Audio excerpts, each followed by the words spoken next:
क्या है योग का महत्व? खाना खाना आपने कैलोरी अर्न करी बट बर्न नहीं कर रहे हैं आप। Now wrist rotation 1 2 3।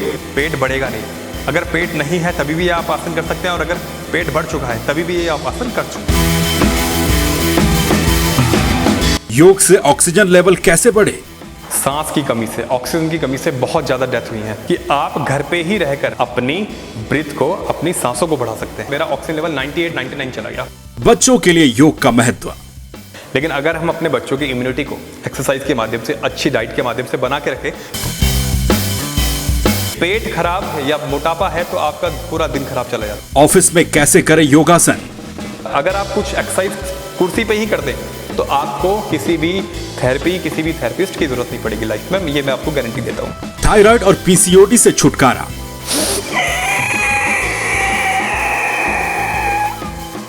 Yoga guru राज कुकरेती। नमस्कार, संवाद 365 देख रहे हैं आप। आपके साथ मैं रेणु कुकरेती। आज की भागदौड़ भरी जिंदगी में अगर अपने आप को शारीरिक और मानसिक रूप में स्वस्थ रखना है, फिट रखना है तो योगा कीजिए। आज हम अपना 7वां अंतर्राष्ट्रीय योग दिवस मना रहे हैं। कोरोना काल एक बहुत बड़ी महामारी से पूरा विश्व जूझ रहा है और ऐसे में कई लोग हैं जिन्होंने योगा करके खुद को फिट रखा। ना केवल फिट रहे बल्कि इस महामारी से भी स्वस्थ होकर वो उभरे हैं। और इस खास कार्यक्रम में आज हमारे साथ योग गुरु राज कुकरेती जी मौजूद हैं। बहुत बहुत स्वागत है आपका। आप राज योगा केंद्र के संस्थापक भी हैं। सबसे पहले तो स्वागत। और आपसे मेरा पहला सवाल ये, क्योंकि जिस तरीके से कोरोना महामारी से हम जूझ रहे हैं, पूरा विश्व जूझ रहा है और ऐसे में कई लोग हैं जो योगा करके खुद को स्वस्थ रख रहे हैं, फिट रह रहे हैं, तो कितना महत्व इसे दिया जाए? सबसे पहले सबको नमस्कार और अंतर्राष्ट्रीय योग दिवस की शुभकामनाएं। मैं राज कुकरेती आपके सम्मुख आज कुछ ऐसी बातें रखूँगा कि जो भारत के लिए, विदेश के लिए बहुत ही महत्वपूर्ण है। आज आप देखेंगे योग देश विदेश हर जगह अपनी पहचान बना रहा है। भागदौड़ भरी लाइफ में हम लोग खुद को हेल्दी रखना भूल जाते हैं। हम फूडी खाना खाते हैं, फास्ट फूड ज़्यादा खाते हैं, डाइट गलत लेते हैं, साथ साथ हम अपनी बॉडी की कोई भी एक्टिविटी नहीं करते हैं। तो कुछ ऐसी चीज़ें मैं आपको बताऊंगा जो आप खुद से ही घर पे ही या फिर अपने आप को 1 घंटा, 15 मिनट, आधे घंटे में रखकर आप अपनी लाइफ में चेंजेस ला सकते हैं। मॉर्निंग में उठ के आप कुछ चेंजेस ला सकते हैं और उसके बाद आप योगा कर सकते हैं, कुछ आसन कर सकते हैं बेसिकली जो होंगे। तो आजकल की लाइफ में योग का बहुत इंपॉर्टेंट, महत्वपूर्ण है और जो कि आगे आने वाली लाइफ को और पीढ़ियों को भी बदलेगा। आज आप देखेंगे कि कोरोना से कितनी मृत्यु हुई है, जिसमें ऑक्सीजन लेवल सबसे ज़्यादा प्रभावी रहा है। अगर हम शुरू से ही प्राणायाम या योगासन करते तो इतनी डेथ रेट इंडिया में नहीं होती, इतनी मौतें नहीं हो पाती। जी बिल्कुल राज जी, आपने बिल्कुल सही बात की। अगर हम आज के समय में देखें तो कई लोग हैं जो जिम जा रहे हैं, खुद को फिट रख रहे हैं, लेकिन ऐसे भी कई लोग हैं जो जिम नहीं जा पाते, अपने लिए समय नहीं निकाल पाते और मोटापे के शिकार है, मानसिक रूप में भी वो काफ़ी परेशान रहते हैं। तो ऐसे लोगों के लिए कौन से आसन बने हैं, कौन सा योगासन है जो उन्हें करना चाहिए? बिल्कुल, बहुत ही अच्छा प्रश्न है आपका। आजकल की भागदौड़ की ज़िंदगी में एक तो सबसे इम्पॉर्टेंट है जो खाना। आप खाना क्या ले रहे हैं, फूड क्या ले रहे हैं, खाना क्या खा रहे हैं। सबसे मैंने जो ट्रेंड देखा है भारत में, फास्ट फूड का बहुत चल गया है। खाना खाना आपने कैलोरी अर्न करी बट बर्न नहीं कर रहे हैं आप एक्सरसाइज करके, योगा करके, साइकिलिंग करके, दौड़ के, कूद के। मैं ये नहीं कहता कि आप योगा ही करें, आप कुछ भी करें, आप कुछ भी करें, साइकिलिंग करें, दौड़ें, योगा करें, जिम करें, लेकिन आप कुछ ना कुछ हेल्थ के लिए करें अपनी। मैं ये नहीं कहता कि आप एक सीमित समय पर रहें, आपको अपनी हेल्थ को लेकर कुछ ना कुछ करना है। तो कुछ आसन और कुछ चीज़ें मैं आपको बताऊंगा आज जो कि मोटापे से लोग परेशान है। सबसे पहले मोटापे का कारण हम जान लेते हैं। मोटापे का कारण एक मेटाबॉलिज्म भी होता है।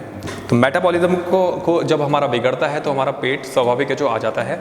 सबसे पहले मैं आपको बताऊँ, कुछ भी आसन, कोई भी आसन करने से पहले आपको सूक्ष्म व्यायाम करना है। आपको सूक्ष्म व्यायाम में छोटा सा एक सूक्ष्म व्यायाम बताऊंगा। सांस लेते हुए अपने दोनों हाथों को ऊपर उठाएंगे और सामने ले आएंगे। रिस्ट की एक्सरसाइज करेंगे 1 2 3 4 5। Now wrist rotation 1 2 3 4 5। Now anti clock 1 2 3 4 5। ये बहुत ही इंपॉर्टेंट चीज़ है कोई भी आसन करने से पहले। आर्म्स की 1 2 3 4 and 5. Now inhale and exhale, shoulder rotation. 1, 2, 3, 4, 5. Now anti-clock. 1, 2, 3, 4 and 5. सूक्ष्म व्यायाम बहुत ही ज़रूरी है, चाहे हाथों का हो चाहे पैरों को हो। अब ये आपको किसी भी आसन से पहले आपको ये करना ज़रूरी है। थोड़ा सा टो मूवमेंट करेंगे। 1, 2, 3, 4, 5. Ankle movement 1, 2, 3, 4 and 5. Now rotate करेंगे एंकल को। 1, 2, 3, 4, 5. Anti clock. 1, 2, 3, 4 and 5. Now relax. ये सूक्ष्म व्यायाम का अपना एक महत्व है, जो कि किसी भी आसन को करने से पहले हमें सूक्ष्म व्यायाम जरूर करना है। ये हमें खास ध्यान रखना है इन चीज़ों का। अब मैं आपको कुछ आसन बता रहा हूँ जिनसे आपका पेट की चर्बी कम होगी। सबसे पहले आप पीठ के बल लेट जाएंगे। पीठ के बल लेट के आप लंबी गहरी सांस और प्रश्वास लेंगे। लंबी गहरी सांस और प्रश्वास, और उसके बाद 30 डिग्री में आप अपने पैरों को थोड़ा सा मैट से ऊपर उठाएंगे। इस आसन का नाम है उत्थान पादासन। इनहेल करते हुए ये होल्ड करेंगे 15 काउंट। 1, 2, 3, 4, 5, 6, 7, 8, 9, 10, 11, 12, 13, 14 and 15. Now relax. सांस छोड़ देंगे। इसी प्रकार से शून्य निर्माण। इन आसनों से आपका 101% वेट जल्दी गिरेगा, पेट की चर्बी कम होगी, पेट बढ़ेगा नहीं। अगर पेट नहीं है तभी भी आप आसन कर सकते हैं, और अगर पेट बढ़ चुका है तभी भी ये आप आसन कर सकते हैं। इसमें आप सबसे पहले सांस लेते हुए 90 डिग्री में अपने पैर उठा लेंगे। उसके बाद रोटेट करेंगे अपने पैरों को। 1, 2, 3, 4, 5, 6, 7, 8, 9, 10. Anti clock. 1, 2, 3, 4, 5, 6, 7, 8, 9 and 10. Relax. Now deep inhale and exhale. आप साइकिलिंग भी कर सकते हैं, जैसे इनहेल 1, 2, 3, 4, 5, 6, 7, 8, 9, 10. Anti clock. 1, 2, 3, 4, 5, 6, 7, 8, 9, 10. तो ये कुछ एक्सरसाइज है जो मैंने आपको शॉर्ट में बताई है कि आदमी व्यक्ति कम समय में इनको करके पेट की चर्बी को कंट्रोल कर सकता है, कम कर सकता है और बढ़ने ही नहीं दे सकता है। दूसरा, मेटाबॉलिज्म में भी आपके लिए बहुत ही लाभकारी है। जी बिल्कुल राज कुकरेती जी। वहीं अगर हम वर्तमान समय की बात करें तो हमने देखा है कि कोरोना काल में कई लोग हैं जो सांस की परेशानी से काफ़ी जूझ रहे हैं। लोग ब्रीथिंग एक्सरसाइज की काफ़ी बातें करते हैं। ऐसे कौन से योग हैं जिससे आप ब्रीथिंग, अपनी सांस को लेने में जो परेशानी होती है उसे ठीक कर सकते हैं? बिल्कुल, बहुत ही अच्छा प्रश्न है आपका। आज भारत में सांस की कमी से, ऑक्सीजन की कमी से बहुत ज़्यादा डेथ हुई है। सेकेंड वेव में तो बहुत ही ज़्यादा परेशानी लोगों को हुई है। मारामारी हॉस्पिटल्स में थी, कहीं ऑक्सीजन नहीं थी, कहीं स्टाफ नहीं था। तो सबसे बढ़िया मैं आपको एग्जांपल दूंगा कि आप घर पे ही रहकर अपने प्राणायाम के द्वारा अपनी ब्रीथ को, अपनी सांसों को बढ़ा सकते हैं। कैसे? आप इसमें सबसे पहले अनुलोम विलोम प्राणायाम कर सकते हैं। जैसे आपने राइट नॉस्ट्रिल को बंद किया और लेफ्ट से सांस ली, लंबी गहरी सांस, थोड़ी देर रुके आप, उसके बाद लेफ्ट नॉस्ट्रिल को बंद करके राइट से सांस बाहर कर दी, ब्रीथ आउट कर दी। इसी प्रकार पुनः इनहेल राइट नॉस्ट्रिल से और राइट नॉस्ट्रिल को बंद करके लेफ्ट से सांस छोड़ दी। यही प्रक्रिया आप कम से कम 10 से 15 मिनट करेंगे। एक तो इससे आपकी ऑक्सीजन लेवल बढ़ेगा। दूसरा जो बहुत ही अति आवश्यक प्राणायाम है, भ्रस्त्रिका प्राणायाम। यह एग्जाम्पल, यह उदाहरण मैं आपको स्वयं से दूंगा कि मैंने अपनी ऑक्सीजन लेवल को कैसे बढ़ाया। मैंने अपने ऑक्सीमीटर अपने उंगली पे लगाया और चेक किया तो मेरा ऑक्सीजन लेवल था 96, 95। जब मैंने भ्रस्त्रिका प्राणायाम करा, मैंने खुद इसका उदाहरण देखा है, तो उसके बाद मेरा ऑक्सीजन लेवल 98, 99 चला गया। एग्जाम्पल के लिए मैं आपको बताता हूँ क्या करना है। आपने सबसे पहले लंबी गहरी सांस लेनी है, एक साथ उसे छोड़ देना है। लंबी गहरी सांस,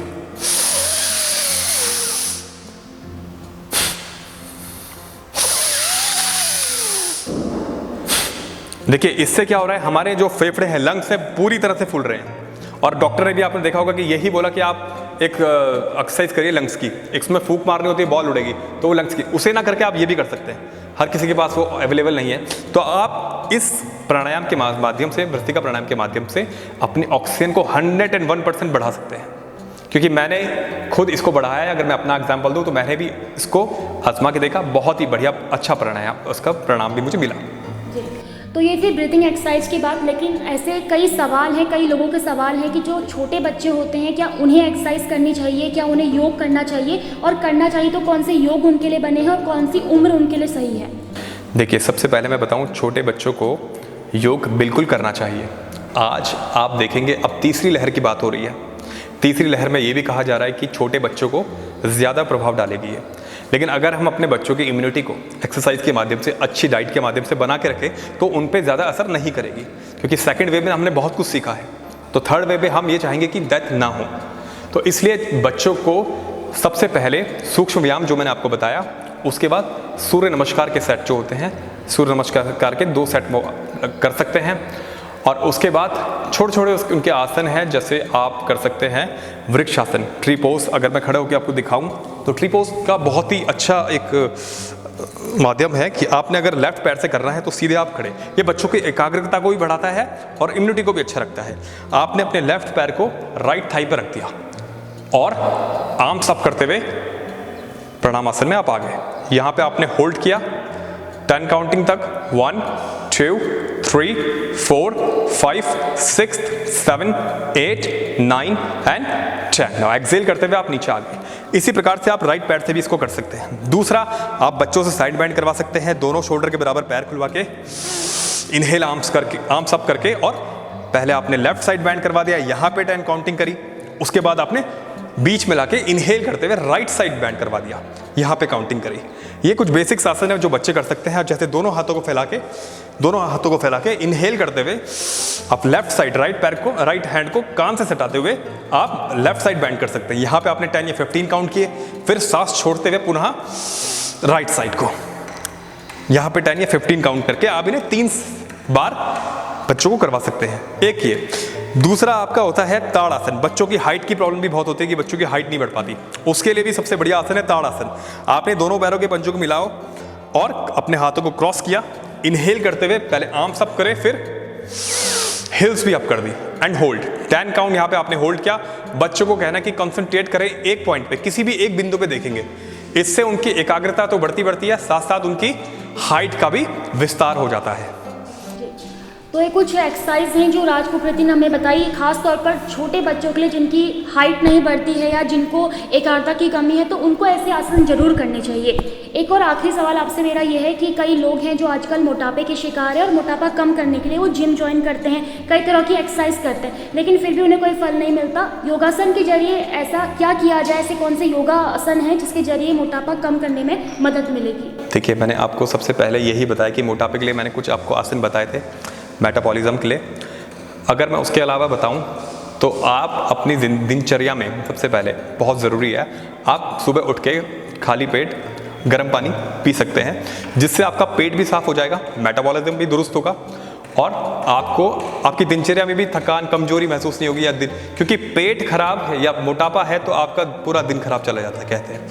तो आपने पहले अपनी दिनचर्या में देखना कि आपका खाने का समय क्या है। मेरा खाने का समय, जैसे मैं 8 बजे प्रातःकाल में आपका नाश्ता कर लेता हूँ, 1:30 बजे तक मैं आपका दिन का खाना खा लेता हूँ। और भागदौड़ वाली लाइफ में वैसे तो आप देखेंगे कि हम गांव में 7:30 बजे तक खाना खा लेते थे, लेकिन आजकल नहीं खा पाते, शहरी निवासी सब हो चुके हैं। तो हमें कोशिश करनी है कि 8 नहीं तो 9 बजे से पहले हमें अपना खाना खा के समाप्त कर देना चाहिए। इससे क्या होता है, सोने से 2-2.5 घंटे पहले आपको खाना है, और कितना खाना है ये देखना है। अगर आप ओवरवेट जा रहे हैं और आपको लग रहा है कि मेरे को नहीं पता चल रहा डाइट ज़्यादा ले रहा हूँ, या 5 रोटी खा रहे हैं, 10 रोटी खा रहे हैं, बहुत ज़्यादा है।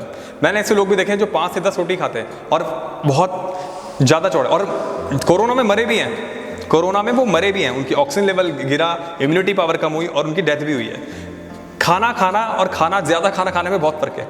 अच्छा खाना खाना तो 9 बजे से पहले आप प्रातः खा लेंगे, 9 बजे से पहले आप रात को अपना डिनर कंप्लीट कर लेंगे। उसके बाद थोड़ा टहलेंगे। नहीं तो मैं आपको आसन बताता हूँ, जिनके घर में स्पेस नहीं होता या चल नहीं पाते, तो सबसे बढ़िया आसन जो है आपका वज्रासन। वज्र आसन में आप बैठ जाएंगे, दोनों घुटनों को मोड़ के, टो फ्लैट होंगे आपके, जो आपका हिप है वो आपके एंकल्स में रहेगा और आपके हाथ सामने आ जाएंगे और चेस्ट सामने और लुक अप, मतलब लुक फ्रंट, बिल्कुल सामने आप देखेंगे। और कमर को यूं नहीं झुकाना, यूं नहीं करना, कमर भी आपकी सीधी रहेगी।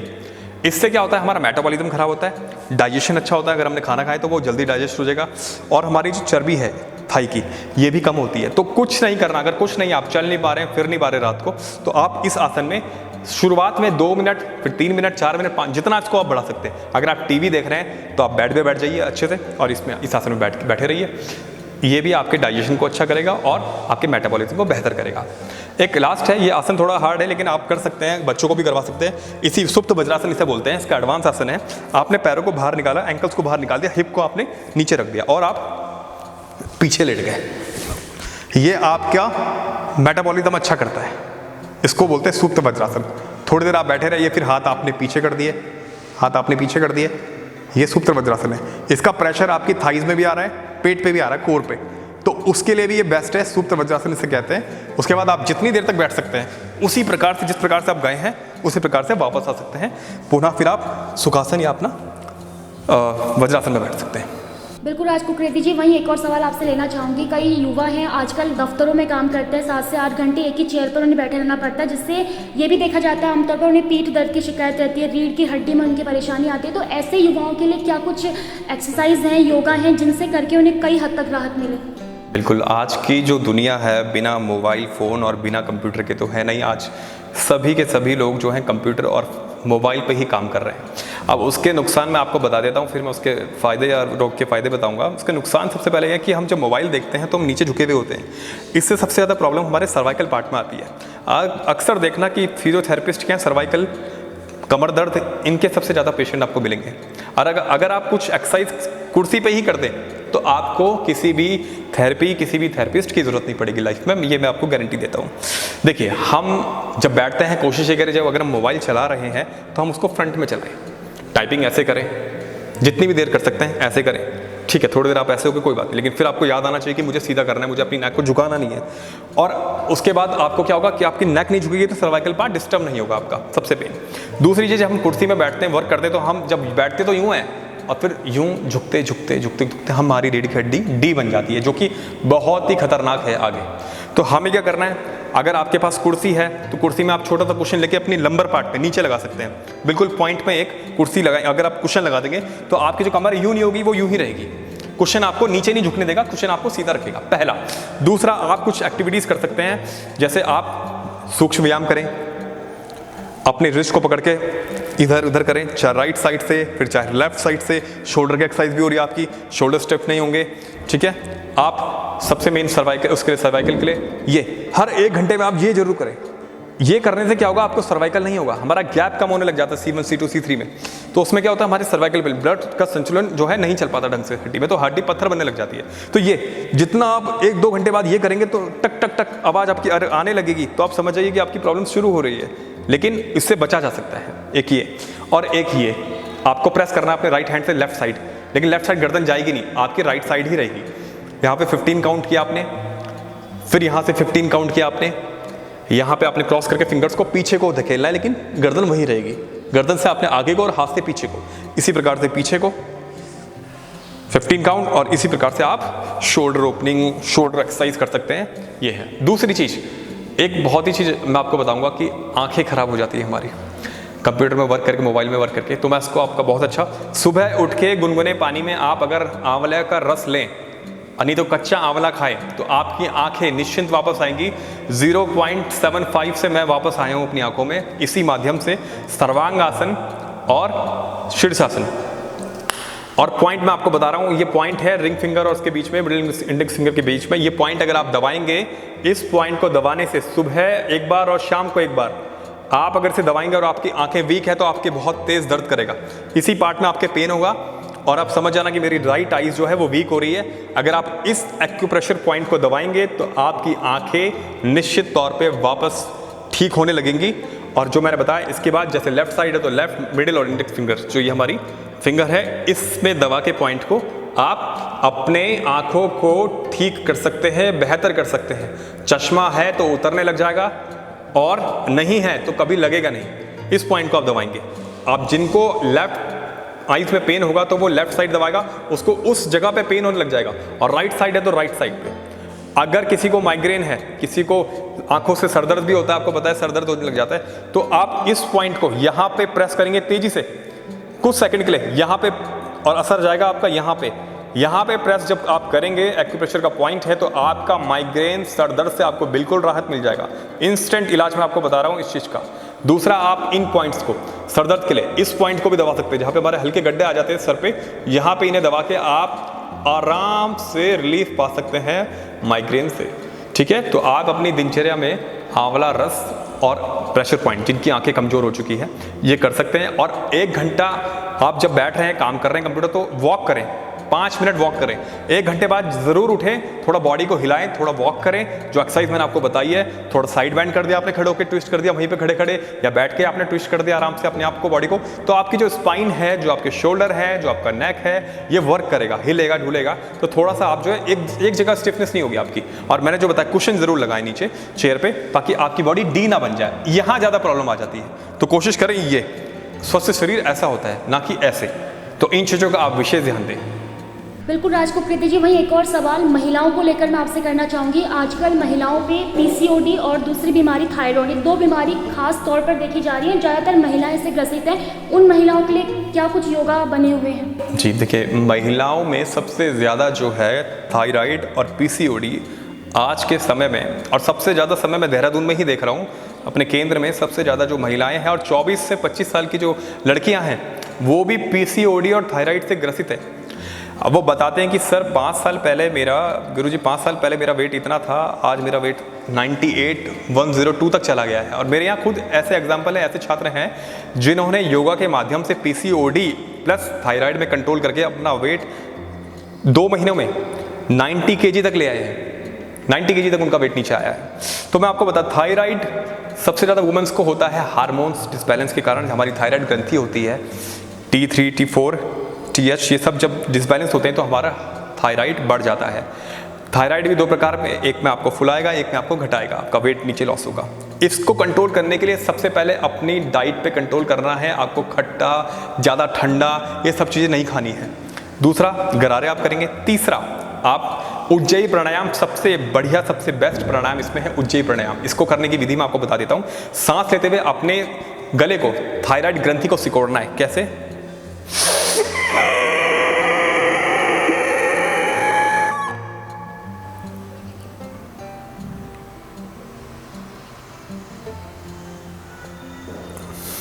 कुछ समय तक वहां पे कंट्रोल करना है। अगर आप एक बार पुनः चाहेंगे तो मैं पुनः बताता हूं आपको, एक बार ध्यान से आप देखेंगे। सांस लेते हुए अपने गले को सिकोड़ना, ये काफी हार्ड है, ये इजीली हो नहीं पाता, लेकिन आप चाहेंगे तो आप कर सकते हैं। जैसे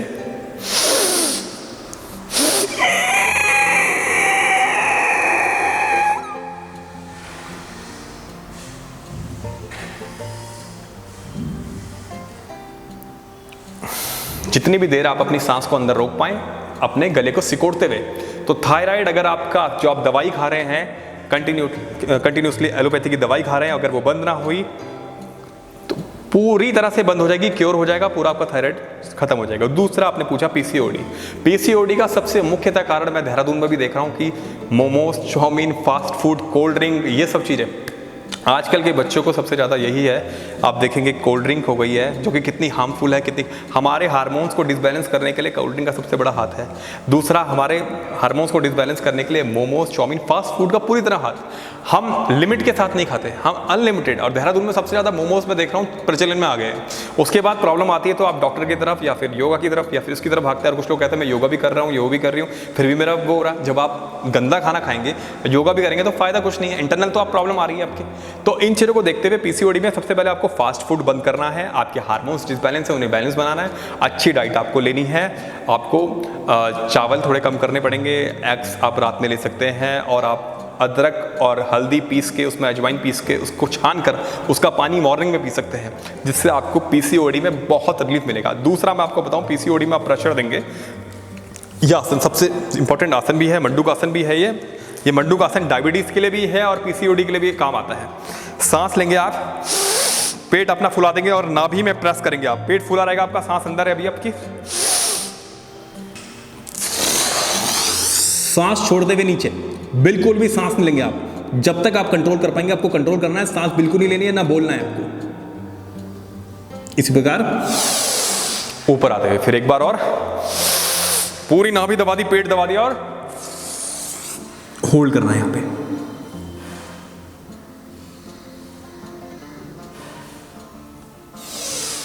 दूसरा पीसीओडी के लिए सबसे बेस्ट आसन एक ये भी है, तितली आसन। आप तितली आसन भी कर सकते हैं, बहुत ही अच्छा आसन है तितली आसन। किसी को किसी भी नस की प्रॉब्लम हो, मूलाधार चक्र में या कुछ भी, तो वो तितली आसन कर सकता है। तितली आसन बहुत ही अच्छा आसन है, कॉमन आसन है। इससे हमारी जो वेन से नसें भी हैं वो भी खुल जाती हैं और हमारी मांसपेशियां भी खुलती हैं। या आप 5 से 10 मिनट पूरा कर सकते हैं अपनी थाइस को नीचे लगा के। इसी प्रकार से कुछ आसन ऐसे हैं जो मैंने आपको बताया, प्राणायाम और उज्जय प्राणायाम और तितली आसन, मंडूक आसन में डायबिटीज भी आपकी ठीक होता है। डायबिटीज़ में क्या होता है, पैंक्रियास से इंसुलिन निकलता है तो हमारी शुगर और इंसुलिन की मात्रा एक हो जाती है, तो डायबिटीज का होने का खतरा या हुआ है तो कंट्रोल में वो आ जाए। कमर दर्द में आप एक मरकट आसन भी है जो बहुत ही अच्छा इंस्टेंट इलाज है कमर दर्द का। आप नीचे लेटेंगे पूरा और दोनों हाथों को फैला देंगे। दोनों हाथों को फैला के पहले लेफ्ट पैर को राइट साइड ले जाके और लेफ्ट साइड अपोजिट देखना। किसी को भी कमर में दर्द हो तो उससे इंस्टेंट आराम मिलना शुरू हो जाएगा। यहाँ पे आप 15 काउंट या 20 काउंट तक कर सकते हैं। उसी प्रकार से पुनः सांस लेते हुए राइट साइड या लेफ्ट साइड को आराम से आप 15 काउंटिंग यहाँ पे करेंगे। और इसी प्रकार दोनों पैरों को मोड़ के आप ये कंटिन्यू, ये इसको आप करेंगे। मरकट आसन की वेरिएशन है, तो आपको कमर दर्द में बहुत आराम मिलने लग जाएगा। तो बहुत बहुत धन्यवाद राजकुकृति जी आपका हमारे कार्यक्रम में अपना समय देने के लिए, और बहुत ज़रूरी जानकारी जो आजकल महिलाओं को, बच्चों को खास तौर पर पता होनी चाहिए योगा के जरिए, वो आपने हम तक पहुंचाई, दर्शकों तक पहुंचाई। आपका बहुत बहुत धन्यवाद संवाद की सोसाइटी में जुड़ने के लिए। तो राजकुकृति जी ने हमें काफ़ी महत्वपूर्ण योगासन बताए हैं। जैसा कि आप सभी को पता है आजकल महिलाएँ खासतौर पर थायराइड और पीसीओडी से ग्रसित हैं। ऐसी महिलाओं के लिए यहाँ पर राजकुकृति जी ने योगा करके बताया, उनको खास तौर पर इस योगा को करना चाहिए। साथ ही छोटे बच्चे जो अपनी हाइट से ग्रसित हैं या कई तरह की परेशानी छोटे बच्चों को होती है, और जो सवाल है कि क्या छोटे बच्चों को योगा करना चाहिए, तो बिल्कुल उन्हें योगा करना चाहिए। और क्या करना चाहिए वो यहाँ पे उन्होंने बताया। साथ ही कई तरह के आसन प्राणायाम बताए हैं, क्योंकि जिस तरीके से आज आप देख रहे हैं वर्तमान परिस्थितियाँ हैं, कोरोना महामारी से पूरा विश्व जूझ रहा है। तो ऐसे में अगर आपको तन को और मन को स्वस्थ रखना है, फिट रखना है, तो आप योगा जरूर कीजिए। फिलहाल के लिए इतना ही। संवाद 365 देखते रहिए। नमस्कार।